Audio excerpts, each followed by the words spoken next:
کندهار کې 80 ترهګر طالبان وژل شوي دي.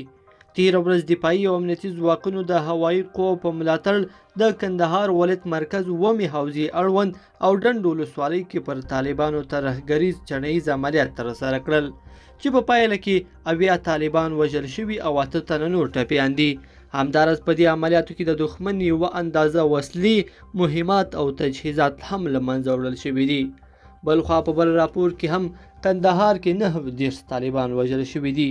ملي دفاع وزارت وایي نن وروسته له غلمي هوایي ځواکونو د کندهار ولایت مرکز ومې حوزې اړوند او ژیړۍ ولسوالیو کې ترهګر طالبان په نښه کړي چې په پایله کې 9 طالبان وژل شوي او 10 تنه نور ټپیان دي. بلخوا ملي دفاع وزارت وایي چې په تیرو څلورو ساعتونو کې 191 طالبان وژلي او 102 نور ټپیان شوي دي.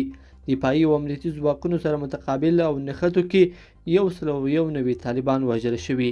همدارنګه د دښمن یوه اندازه وسلې او مهمات هم له منځه وړل شوي دي.